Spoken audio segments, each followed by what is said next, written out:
నమస్తే welcome to LG TV news ముందుగా headlines చూద్దాం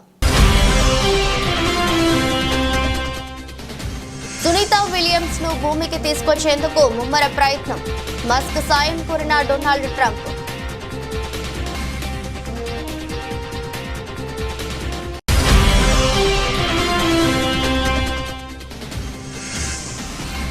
ట్రంప్ కీలక ప్రతిపాదన అమెరికాలో ఆదాయపు పన్ను రద్దు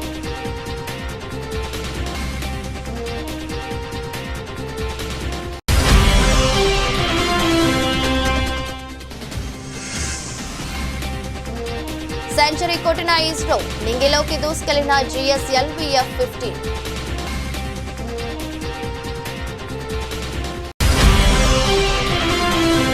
ఇక వారానికి 4 రోజులే పని బ్రిటన్లో 200 కంపెనీల్లో కీలక నిర్ణయం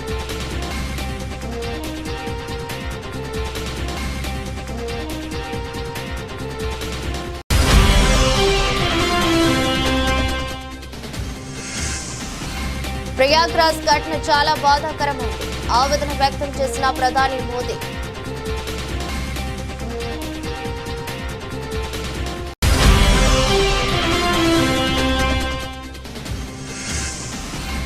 మా కుంభమేళాలో తొక్కిసలాట అఖాడా పరిషత్ కమిటీ కీలక నిర్ణయం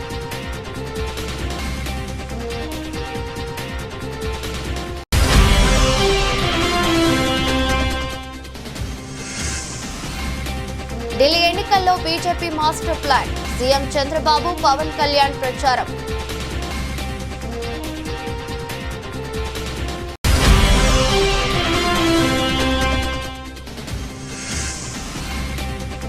పెద్దిరెడ్డి భూ ఆక్రమణలపై ఏపీ ప్రభుత్వం సీరియస్ విచారణకు పవన్ కళ్యాణ్ ఆదేశాలు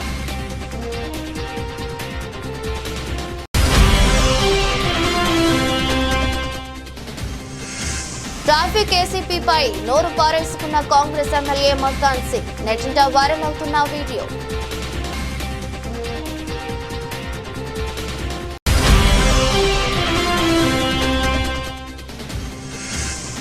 రాజ్కోట్లో ఓడిన భారత్ 26 పరుగుల తేడాతో ఇంగ్లాండ్ విజయం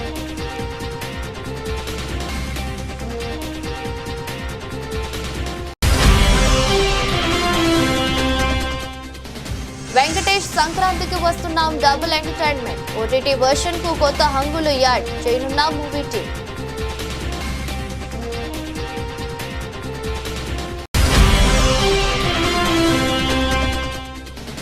భారీ లాభాల్లో స్టాక్ మార్కెట్లు బ్యాంకింగ్ ఫైనాన్స్ స్టాక్స్ మద్దతుతో పైకి దూసుకుపోతున్న సూచీలు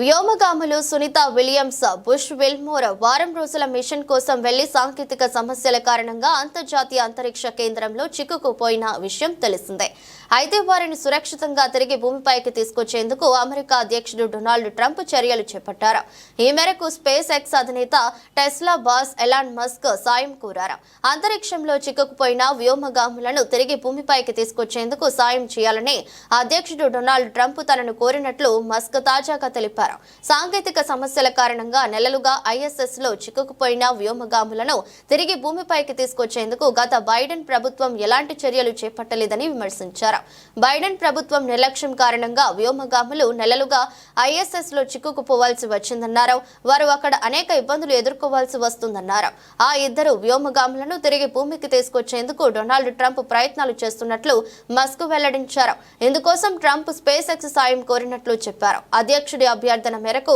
త్వరలో ఆ పని పూర్తి చేస్తామని ఈ సందర్భంగా ఎలాన్ మస్క్ తెలిపారు ఈ మేరకు ఎక్స్ వేదికగా ట్వీట్ చేశారు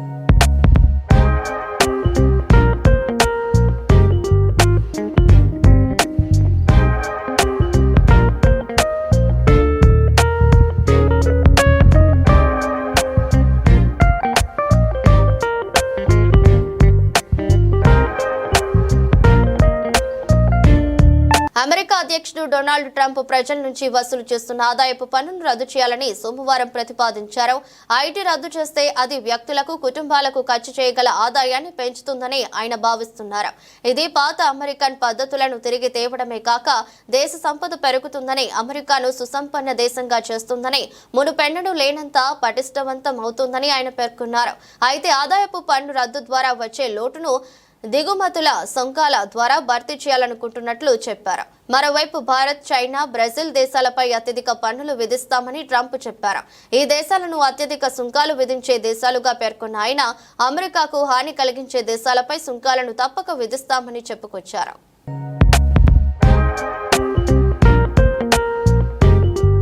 భారత్ లో వారానికి 70 పని గంటలపై ఒక పక్క విస్తృతంగా చర్చ జరుగుతున్న వేళ బ్రిటన్లో దాదాపు 200 కంపెనీలు వారానికి 4 పని దినాల విధానాన్ని అమలు చేసేందుకు సంసిద్ధమవుతున్నాయి. వారానికి 4 రోజులే పని అనే కొత్త విధానాన్ని అమల్లోకి తీసుకువచ్చేందుకు 5,000 మందికి పైగా ఉద్యోగులున్న సుమారు 200 కంపెనీలు ఒక ఒప్పందంపై సంతకం చేసినట్టు గార్డియన్ పత్రిక వెల్లడించింది. ది 4-డే వీక్ ఫౌండేషన్ చేపట్టిన ప్రచారానికి మార్కెటింగ్, టెక్నాలజీ కంపెనీలు, స్వచ్ఛంద సంస్థలతో సహా వివిధ రంగాలకు చెందిన అనేక కంపెనీలు మద్దతు తెలిపాయి. వారంలో 4 రోజుల పని విధానాన్ని అమలు చేస్తే ఉత్పాదకత మెరుగుపడుతుందని ఫౌండేషన్ తెలిపింది.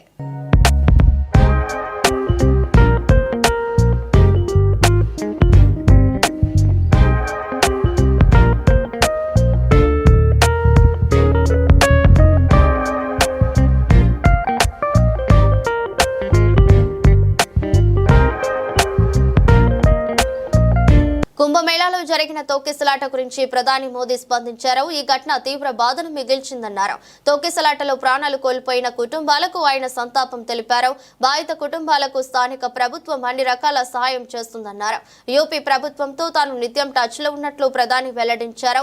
గాయపడిన వారు త్వరగా కోలుకోవాలని ప్రార్థిస్తున్నట్లు తెలిపారు. త్రివేణి సంగమం వద్ద ఇవాళ తెల్లవారుజామున జరిగిన తొక్కిసలాటలో సుమారు 14 మంది మృతి చెంది ఉంటారని భావిస్తున్నారు. 50 మందికి పైగా గాయపడ్డారు. గాయపడ్డ వారికి స్థానిక ఆసుపత్రిలో చికిత్స అందిస్తున్నారు. मैं महाकुंभ में जो दुखद हादसा हुआ है, उस हादसे में हमें कुछ पुण्यात्माओं को खोना पड़ा है. मैं प्रभावित परिवारों के प्रति संवेदना व्यक्त करता हूं. साथियों,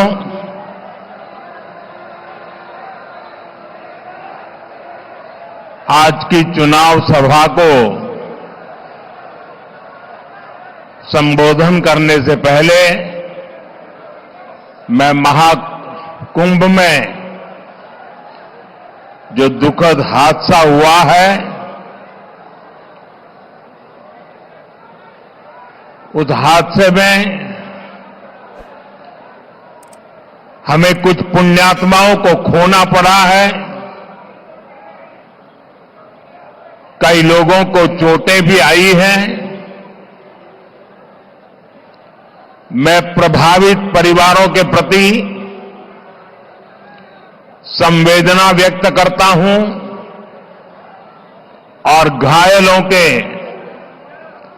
जल्द स्वस्थ होने की कामना करता हूं. मैं यूपी सरकार के साथ निरंतर संपर्क में हूं. मौनी अमावस्या की वजह से करोड़ों श्रद्धालु आज वहां पहुंचे हुए हैं. कुछ समय के लिए स्नान की प्रक्रिया में रुकावटें आई थी, लेकिन अब कई घंटों से सुचारू रूप से यात्री स्नान कर रहे हैं. मैं फिर एक बार उन परिवारजनों के प्रति अपनी संवेदना व्यक्त करता हूं. साथियों, दिल्ली का एक क्षेत्र यमुना जी के तट पर बसा है और इस इलाके में तो बाबा श्यामगिरी भी विराजते हैं.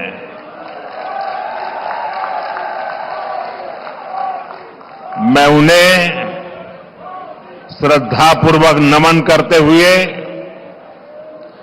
आप सभी जनता जनार्दन को మా కుంభమేళాలో రెండో అమృత్ స్నానం ప్రారంభమైంది. ఇవాళ మౌని అమావాస్య కావడంతో ప్రయాగ్రాజ్ కు పెద్ద ఎత్తున భక్తజనం తరలివచ్చింది.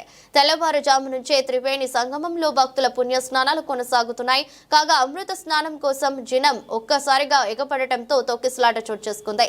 40 మందికి పైగా గాయాలైనట్లు అధికారులు తెలిపారు. గాయాలైన వారిని సెక్టార్ 2 ఆసుపత్రికి తరలించి చికిత్స అందిస్తున్నారు. మాఘమాస మౌని అమావాస్య మహిమాన్వితమైన శుభదినం కావడంతో ఇవాళ పుణ్య స్నానాలకు కోట్లాది మంది వస్తారని అంచనా వేశారు. దానికి తగినట్లుగా ఏర్పాట్లు చేశారు. అయితే తొక్కిసలాట గంటతో అఖండ పరిషత్ కమిటీ కీలక నిర్ణయం తీసుకుంది. అమృత స్నానాలు రద్దు చేసుకుంటున్నట్లు అఖండ పరిషత్ కమిటీ ప్రకటించింది. తెల్లవారుజాము నుంచే లక్షలాది మంది పుణ్య స్నానాలు ఆచరిస్తున్నారు. లక్షలాది భక్తులతో ప్రయాగ్రాజ్ పరిసరాలు నిండిపోయాయి. కాగా మౌని అమావాస్య కావడంతో ఇవాళ తెల్లవారుజామున 2:30 తర్వాత నుంచి భక్తుల్ని ఘాట్లోకి అనుమతి ఇచ్చారు. సెక్టార్ 2 ప్రాంతంలో చోట బారికేడ్ తీసినప్పుడు భక్తులు ఒక్కసారిగా ముందుకు తోసుకొచ్చారు. ఆ సమయంలోనే తొక్కిసలాట చోటు చేసుకుందని, గాయపడ్డ వారిని వెంటనే ఆసుపత్రులకు తరలించినట్లు అధికారులు తెలిపారు.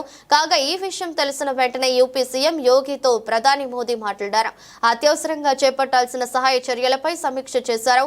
ఎలాంటి పొరపాట్లు జరగకుండా పకడ్బందీగా చర్యలు తీసుకోవాలని సూచించారు.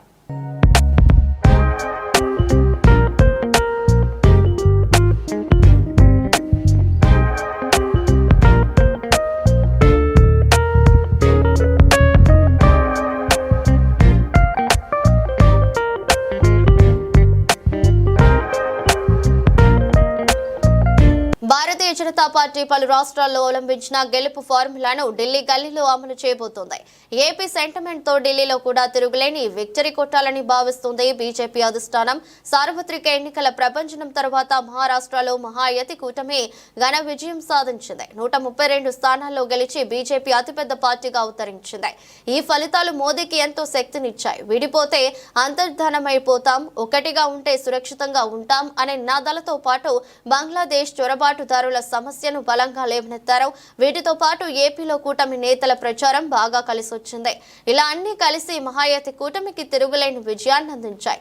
ఎన్డీఏ సంఖ్య బలంలో కీలకంగా టీడీపీ, జనసేన వేర్వేరు రాష్ట్రాల్లో ఎన్డీఏ గెలుపు కోసం తమ వంతు పాత్రను పోషిస్తున్నాయి. మరాఠ్వాడ, విదర్భ, పశ్చిమ మహారాష్ట్ర ప్రాంతాల్లో జనసేన అధినేత పవన్ కళ్యాణ్ తో బీజేపీ అధిష్టానం ప్రచారం చేయించింది. మొత్తం 5 బహిరంగ సభలు, 2 రోడ్ షోలకి ప్లాన్ చేసింది.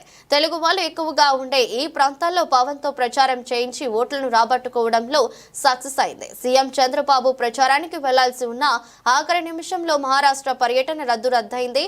ఢిల్లీలో ఆఫ్ వరుసగా 2 సార్లు అధికారాన్ని చేజిక్కించుకుంది. ముచ్చటగా 3వ విక్టరీ కొట్టాలని ఉవ్విళ్లూరుతోంది.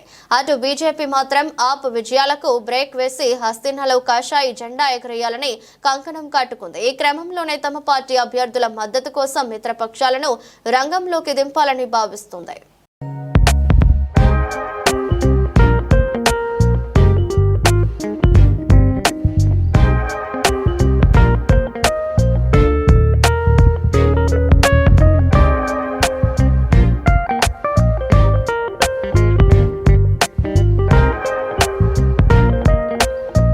మాజీ మంత్రి వైసీపీ నేత పెద్దిరెడ్డి రామచంద్రారెడ్డి అటవీ భూముల కబ్జా వ్యవహారాన్ని ఏపీ ప్రభుత్వం సీరియస్ గా తీసుకుంది. భూ ఆక్రమణలపై విచారణకు ఏపీ డిప్యూటీ సీఎం అటవీ శాఖ మంత్రి పవన్ కళ్యాణ్ ఆదేశాలు జారీ చేశారు.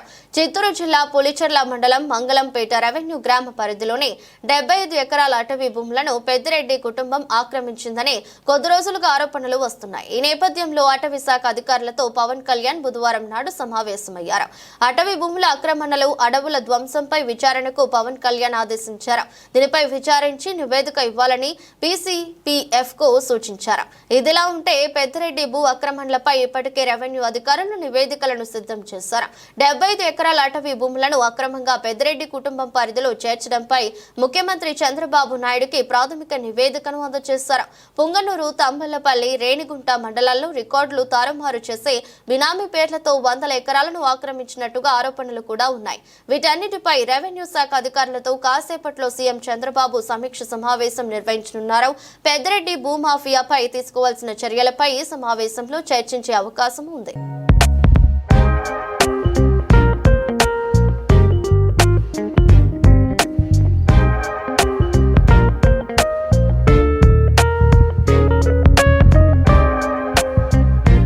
భారత అంతరిక్ష అంతరిక్ష పరిశోధన సంస్థ మరో మైలురాయిని అందుకుంది. ఇస్రో చేపట్టిన చారిత్రాత్మక 100వ ప్రయోగం విజయవంతమైంది. శ్రీహరికోటలోని షార్ నుంచి కొత్త రకం నావిగేషన్ ఉపగ్రహాన్ని GSLV-F-15 రాకెట్ ద్వారా ప్రయోగించారు. సుమారు 2250 కిలోల బరువున్న NVS-2 ఉపగ్రహాన్ని అది విజయవంతంగా కక్షలోకి ప్రవేశపెట్టింది. ప్రయోగం విజయవంతం కావడంతో ఇస్రో శాస్త్రవేత్తలు సంబరాల్లో మునిగి తేలారు. ఇస్రో చైర్మన్ గా నారాయణన్ కు ఇదే మొదటి ప్రయోగం కావడంతో ఆయనే స్వయంగా అన్ని ప్రక్రియలను పర్యవేక్షించారు. 27 గంటల కౌంట్ డౌన్ అనంతరం శ్రీహరికోటలోని షార్ నుంచి బుధవారం తెల్లవారుజామున 6.23 గంటలకు GSLV-F-15 రాకెట్ ను ప్రయోగించారు. ఈ రాకెట్ NVS-2 ఉపగ్రహాన్ని తీసుకుని నింగిలోకి దూసుకెళ్లింది. కొద్ది నిమిషాలకి ఉపగ్రహం విజయవంతంగా కక్షలోకి ప్రవేశించింది. 100వ ప్రయోగం విజయవంతం కావడం పట్ల ఇస్రో శాస్త్రవేత్తలకు చైర్మన్ నారాయణన్ శుభాకాంక్షలు తెలిపారు. నావిగేషన్ శాటిలైట్ ను నిర్ణీత కక్షలో ప్రవేశపెట్టినట్లు తెలిపారు. ఈ ఏడాది చేపట్టిన తొలి ప్రయోగం విజయవంతమైందని, ఈ 100వ ప్రయోగం ఇస్రో చరిత్రలో మైలురాయిగా నిలుస్తుందని అన్నారు. NVS-2 ఉపగ్రహం ఇస్రో శాస్త్రవేత్తలు అభివృద్ధి చేసిన స్వదేశీ నావిగేషన్ ఉపగ్రహ వ్యవస్థ.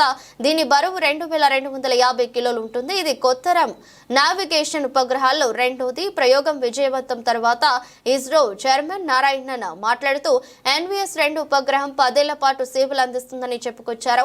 ఇదిలా ఉంటే ఇస్రో ఆధ్వర్యంలో 1979లో అబ్దుల్ కలాం నేతృత్వంలోని తొలి లాంచ్ వెహికల్ ప్రయోగం జరిగింది.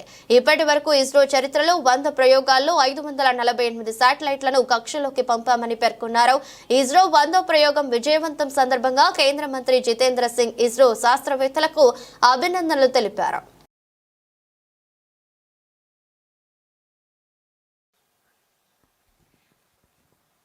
कुछ ही क्षणों में L40 स्टेपॉन बूस्टर्स बंद हो जाएंगे और GS2 द्वितीय चरण का प्रज्वलन शुरू होगा. L40 stages thrust cutoff, second stage ignited, first stage separated, interstage separated, closed loop guidance initiated.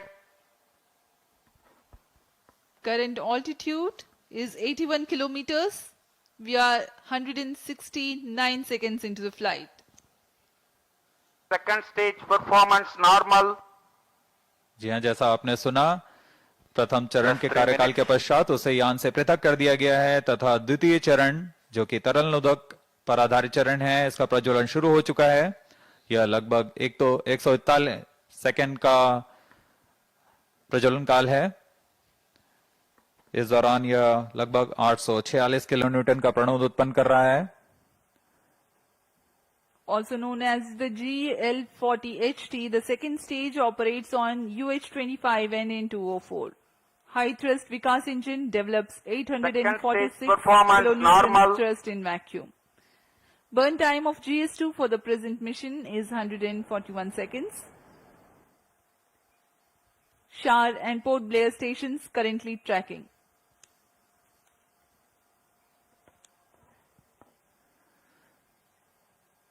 द्वितीय चरण का प्रज्वलन जारी है. इसमें हाइपरगोलिक ईंधन का इस्तेमाल होता है. Payload fairing separated.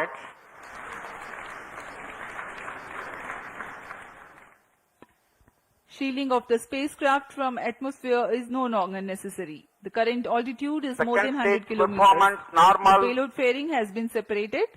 Shar and Port Blair ground stations continue to track. पूर्व निर्धारित तरीके से 115 किलोमीटर की ऊंचाई प्राप्त कर लेने के पश्चात తెలంగాణలో కాంగ్రెస్ పాలనలో ముఖ్యమంత్రి రేవంత్ రెడ్డి రాజ్యం నడుస్తుంది. ఇందుకు పెద్దపల్లి జిల్లాలో మంగళవారం జరిగిన ఘటన నిదర్శనంగా నిలుస్తుంది. రాష్ట్రాల పునర్వ్యవస్థీకరణ బిల్లులో భాగంగా తెలంగాణకు భారత ప్రభుత్వం 2400 మెగావాట్ల విద్యుత్ ప్రాజెక్టుకు శ్రీకారం చుట్టింది. ఇందులో భాగంగా మొదటి విడతలో 800 మెగావాట్ల విద్యుత్ ఉత్పత్తి కేంద్రాన్ని ప్రారంభించగా మరో 800 మెగావాట్ల విద్యుత్ ఉత్పత్తి కోసం ప్రాజెక్టును నిర్మించనుంది.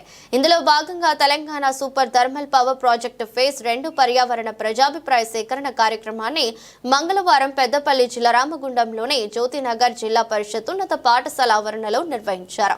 ఈ పర్యావరణ ప్రజాభిప్రాయ సేకరణకు దాదాపుగా 800 మంది వరకు పోలీసులను మోహరించారు.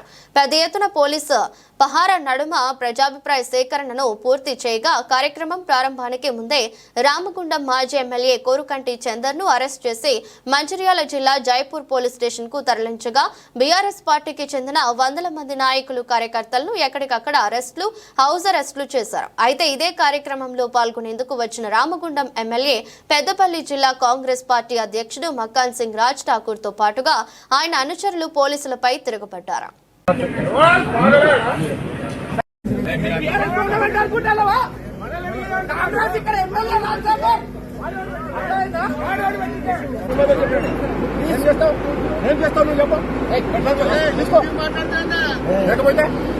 మంచిగా చెప్పండి, నమస్కారం చెప్పడం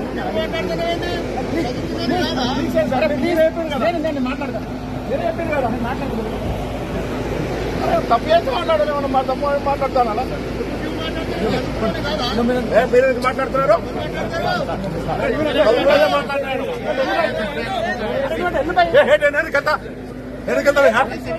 మాట్లాడుతున్నా మాట్లాడి చెప్పండి.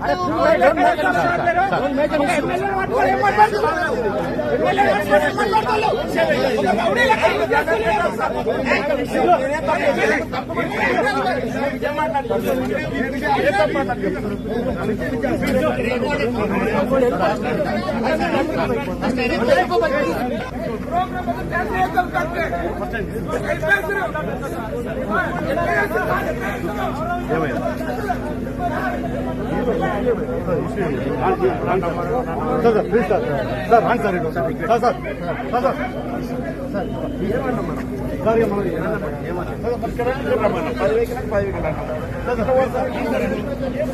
రాజ్కోట్లోని నిరంజన్ షా స్టేడియం వేదికగా భారత్ ఇంగ్లాండ్ జట్ల మధ్య 5 టీ20ల సిరీస్ లో 3వ మ్యాచ్ జరిగింది. ఈ మ్యాచ్ లో భారత బ్యాటింగ్ చాలా పేలవంగా మారింది. దీని కారణంగా ఇంగ్లాండ్ జట్టు సిరీస్ లో పునరాగమనం చేయడంతో విజయవంతమైంది. సిరీస్ లో తొలి 2 మ్యాచ్ల్లో ఇంగ్లాండ్ ఓటమి చవి చూడాల్సి వచ్చింది. అయితే రాజ్కోట్ లో విజయం సాధించి సిరీస్ ను 1-2కు చేర్చింది. ఈ మ్యాచ్ లో ఇంగ్లాండ్ చాలా పొదుపుగా బౌలింగ్ కనిపించింది. భారత బ్యాట్స్మెన్ పరుగులు చేసేందుకు ఎంతో కష్టపడ్డారు. ఈ మ్యాచ్ లో టాస్ గెలిచిన టీమిండియా ముందుగా బౌలింగ్ ఎంచుకుంది. అలాంటి పరిస్థితుల్లో ఇంగ్లాండ్ జట్టు తొలుత బ్యాటింగ్ కు దిగింది. దీంతో ఈ మ్యాచ్ లో భారీ స్కోరును నమోదు చేసింది. ఈ మ్యాచ్ లో ఓపెనర్ బెన్ డకెట్ తన జట్టుకు అతిపెద్ద ఇన్నింగ్స్ ఆడాడు. అతను 28 బంతుల్లో 7 ఫోర్లు 2 సిక్సర్లతో 51 పరుగులు చేశాడు. లియామ్ లివింగ్స్టన్ కూడా 24 బంతుల్లో 43 పరుగులతో తుఫాను ఇన్నింగ్స్ ఆడాడు. ఈ సమయంలో లియామ్ లివింగ్స్టన్ 1 4 5 సిక్సర్లు బాదాడు. అదే సమయంలో ఆదిల్ రషీద్ మార్క్ ఫుడ్ కూడా 10 పరుగులతో కీలక సహకారాన్ని అందించారు. మరోవైపు వరుణ్ చక్రవర్తి టీమిండియా తరపున అత్యంత విజయవంతమైన బౌలర్. ఈ మ్యాచ్ లో వరుణ్ చక్రవర్తి తన 4 ఓవర్ స్పెల్ లో 6 ఎకనామీతో 24 పరుగులు మాత్రమే ఇచ్చి 5 బ్యాట్స్మెన్లను పెవిలియన్ చేర్చాడు. హార్దిక్ పాండ్యా కూడా 2 బ్యాట్స్మెన్లను అవుట్ చేయగలిగాడు. వీరితో పాటు రవి బిష్నోయ్, అక్షర్ పటేల్ ఒక విజయం సాధించారు.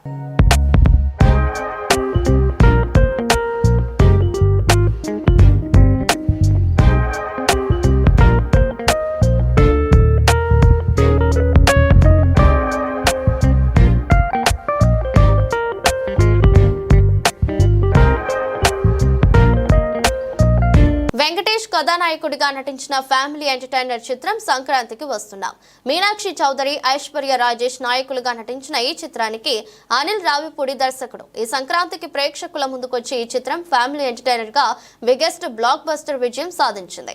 నాన్ స్టాప్ ఎంటర్టైన్మెంట్ గా రూపొందిన ఈ చిత్రం ఇప్పటి వరకు 250 కోట్ల గ్రాస్ ను, సుమారుగా 130 కోట్ల షేర్ ను వసూలు చేసింది. ఓవర్సీస్ లో కూడా ఈ చిత్రం సరికొత్త రికార్డులను నెలకొల్పింది. ఈ చిత్రంలో ఉన్న కామెడీపై కొన్ని విమర్శలు వచ్చినప్పటికీ ప్రేక్షకులు మాత్రం చిత్రానికి బ్రహ్మరథం పట్టారు. ముఖ్యంగా ఫ్యామిలీ ఆడియన్స్ నుంచి ఈ చిత్రానికి మంచి ఆదరణ దక్కింది. ఇప్పటికీ థియేటర్స్ లో మంచి వసూలు రాబడుతున్న ఈ చిత్రం ఫిబ్రవరి ప్రథమార్థంలో ఓటీటీలో రాబోతున్న న్యూస్ మేకర్స్ ను కంగారు పెట్టింది. ఈ చిత్రం ఓటీటీ హక్కులను G5 సంస్థ దక్కించుకుంది. ముందు చేసుకున్న ఒప్పందం ప్రకారం ఈ చిత్రం ఫిబ్రవరి 2వ వారంలో స్ట్రీమింగ్ అవ్వాలి. కానీ సినిమాకు వస్తున్న అనూహ్య స్పందనను దృష్టిలో పెట్టుకుని ఓటీటీ స్ట్రీమింగ్ డేట్ ను మార్చామని నిర్మాతలు రిక్వెస్ట్ చేస్తున్నారు. తమ రిక్వెస్ట్ ను యాక్సెప్ట్ చేస్తే ఓటీటీ సంస్థకు దర్శకుడు అనిల్ రావిపూడి ఓ బంపర్ ఆఫర్ ను ఇచ్చాడు. మార్చిలో సంక్రాంతికి వస్తున్నాంను స్ట్రీమింగ్ చేయడానికి ఒప్పుకుంటే మొదట్లో నిడివి కారణంగా తొలగించిన సన్నివేశాలను ఓటీటీ వెర్షన్ కు అదనంగా చిత్రానికి మరో 10 నిమిషాల ఎంటర్టైన్మెంట్ సన్నివేశాలను యాడ్ చేస్తామని చెప్పారని సమాచారం. దీనిపై ఓటీటీ సంస్థ నిర్ణయం మాత్రం పెండింగ్ లో ఉంది. సినిమాలో హిలేరియస్ కామెడీని పండించిన బాలనటుడు బొలిరాజు సన్నివేశాలు కూడా ఈ అదనపు 10 నిమిషాల నిడివిలో ఉంటాయని అన్నారు. ఇంకేముంది, సంక్రాంతికి వస్తున్న ఓటీటీ వెర్షన్ మరింత వినోదం అందించడానికి రెడీ అవుతుంది.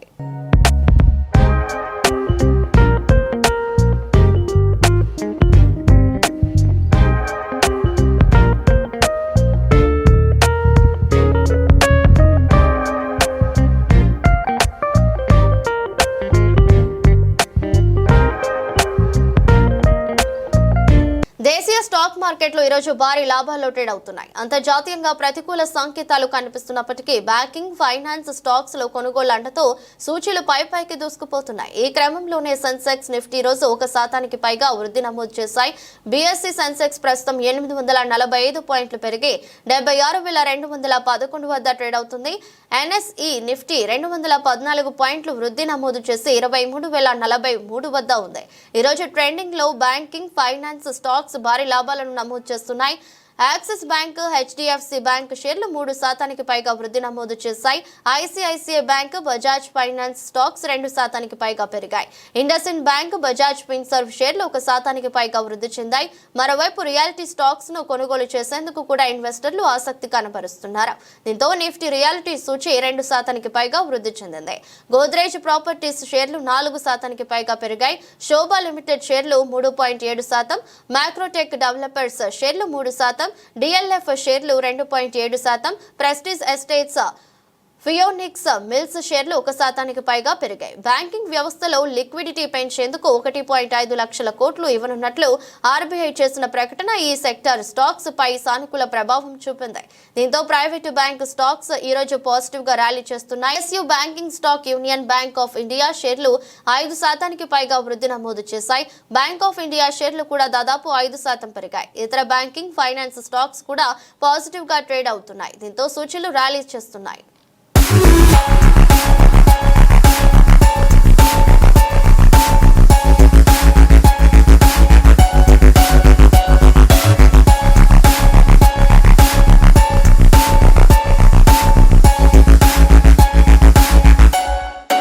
వార్తలు ముగించే ముందు మరోసారి హెడ్లైన్స్. సునీతా విలియమ్స్ ను భూమికి తీసుకొచ్చేందుకు ముమ్మర ప్రయత్నం. మస్క్ సాయం కోరిన డొనాల్డ్ ట్రంప్.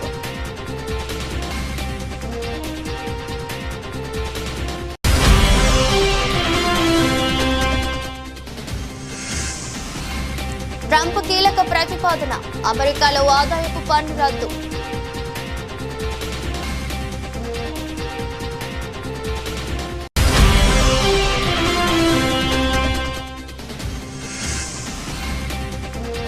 సెంచరీ కొట్టిన ఇస్రో. నింగిలోకి దూసుకెళ్లిన GSLV F-15.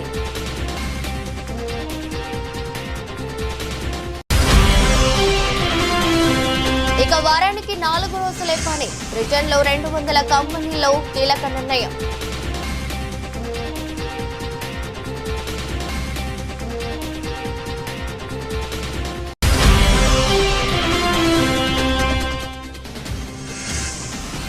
ప్రయాగ్రాజ్ ఘటన చాలా బాధాకరమైంది. ఆవేదన వ్యక్తం చేసిన ప్రధాని మోదీ.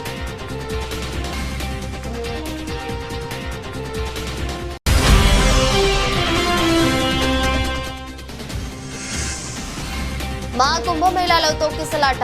అఖాడా పరిషత్ కమిటీ కీలక నిర్ణయం.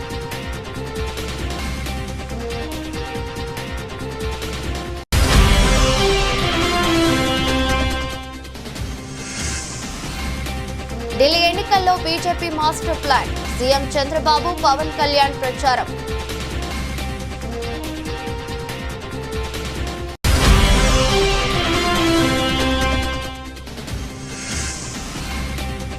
పెద్దిరెడ్డి భూ ఆక్రమణలపై ఏపీ ప్రభుత్వం సీరియస్. విచారణకు పవన్ కళ్యాణ్ ఆదేశాలు.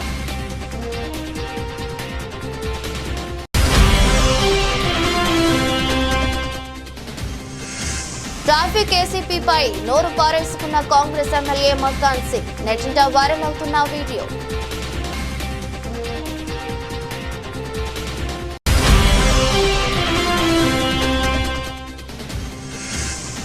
రాజ్కోట్లో ఓడిన భారత్ 26 పరుగుల తేడాతో ఇంగ్లాండ్ విజయం.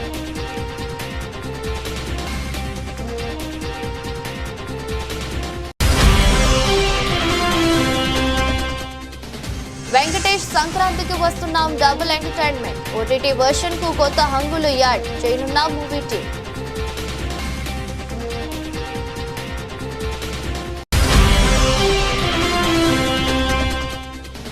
భారీ లాభాల్లో స్టాక్ మార్కెట్లు. బ్యాంకింగ్, ఫైనాన్స్, స్టాక్స్ మద్దతుతో పైకి దూసుకుపోతున్న సూచీలు.